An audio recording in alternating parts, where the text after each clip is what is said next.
delivering this letter. I was then compelled to it by want.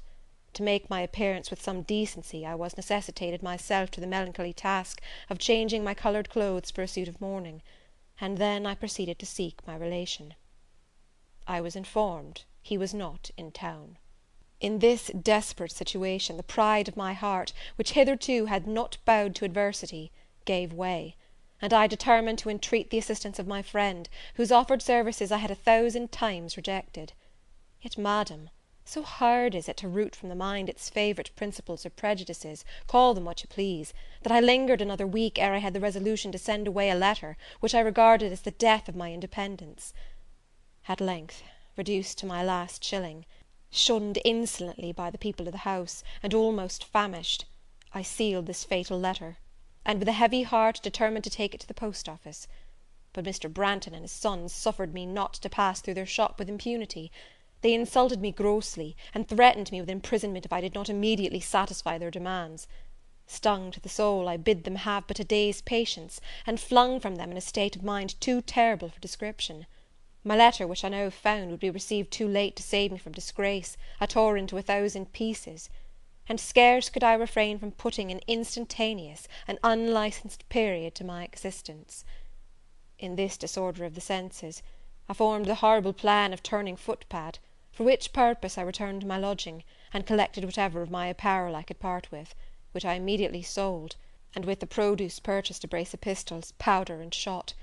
I hope, however, you will believe me when I most solemnly assure you, my sole intention was to frighten the passengers I should assault with these dangerous weapons, which I had not loaded, but from a resolution, a dreadful one, I own, to save myself from an ignominious death if seized.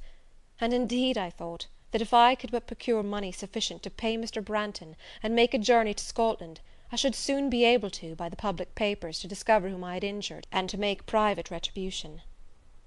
But, madam, new to every species of villainy, my perturbation was so great, that I could with difficulty support myself, yet the Branghtons observed it not as I passed through the shop. Here I stop. What followed is better known to yourself, but no time can ever efface from my memory that moment when, in the very action of preparing for my own destruction, or the lawless seizure of the property of others, you rushed into the room and arrested my arm.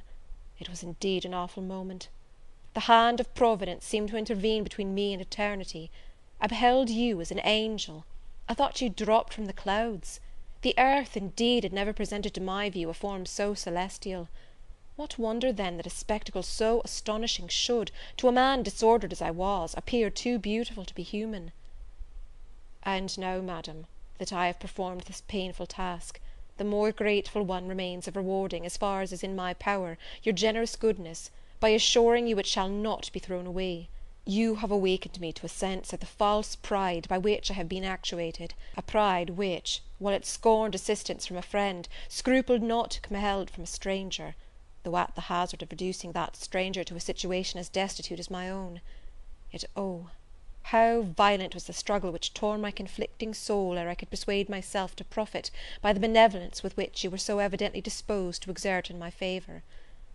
By means of a ring, the gift of my much regretted mother, I have for the present satisfied Mr. Branghton, and by means of your compassion, I hope to support myself either till I hear from my friend, to whom at length I have written, or till the relation of my mother returns to town. To talk to you, madam, of paying my debt would be in vain. I never can. The service you have done me exceeds all power of return. You have restored me to my senses, you have taught me to curb those passions which bereft me of them, and since I cannot avoid calamity, to bear it as a man. An interposition so wonderfully circumstanced can never be recollected without benefit. Yet allow me to say, the pecuniary part of my obligation must be settled by my first ability. I am, madam, with the most profound respect and heartfelt gratitude, your obedient and devoted humble servant, J. Macartney. End of letter 51.